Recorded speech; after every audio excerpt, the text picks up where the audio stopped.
Setiap pagi, Zairi buka mata, tapi hati masih mencari ayah. Dalam cahaya lembut pagi, Zairi harap bayang ayah muncul semula. Tapi yang tinggal cuma senyum ayah yang beku dalam gambar-gambar lama. Dulu, ayah yang kejutkan Zairi dengan suara perlahan dan bau kopi yang mengisi ruang. Sekarang, sunyi yang mengejutkan Zairi setiap hari. Dan bau kopi itu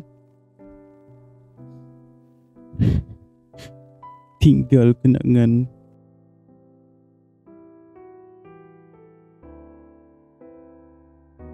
Zairi masih ingat cara ayah bancuh kopi.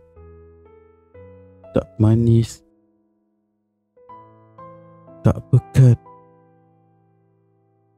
cuma cukup untuk menyedarkan fikiran yang lesu. Ayah pernah kata, kalau hidup ni pahit, biar kopi jadi kawan yang jujur. Hari-hari Zairi cuba ikut sudu kopi, air panas, cawan putih yang sama.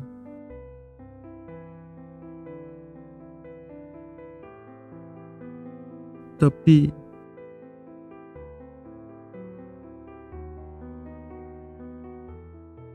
rasa dia tak pernah sama. Mungkin sebab kopi ni tak lagi ada suara ayah di sebelah. Bangkit ni saksi segalanya ayah.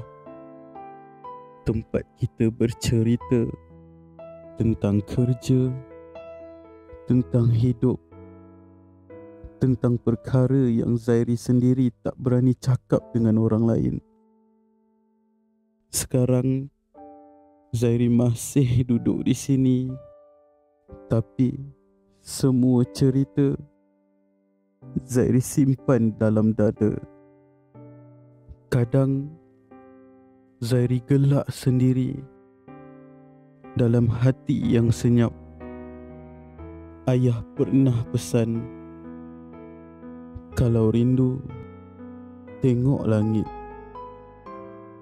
Tapi langit hari ni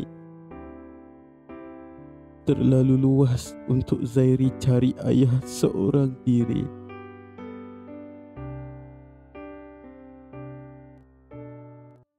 Assalamualaikum ayah. Ya, Zairi datang ni ayah. Datang bukan untuk bicara panjang, tapi cukup untuk duduk diam di sisi yang dah lama sepi. Zairi tahu ayah tak boleh dengar, tapi Zairi tetap nak cakap, rindu ni ayah tak pernah surut walau sehari. Setiap kali Zairi tenung nama ayah di batu nisan ni, Zairi terfikir berapa banyak lagi rindu yang perlu Zairi pikul sebelum kita jumpa semula. Tanah ni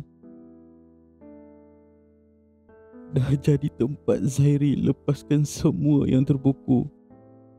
Tempat Zairi bisikkan doa. Walau tak bersuara, tapi Zairi tahu ayah dengar. Ayah, terima kasih sebab pernah jadi tempat Zairi bersandar. Dan walau jasad ayah dah lama pergi, tempat bersandar tu masih ada dalam ingatan Zairi.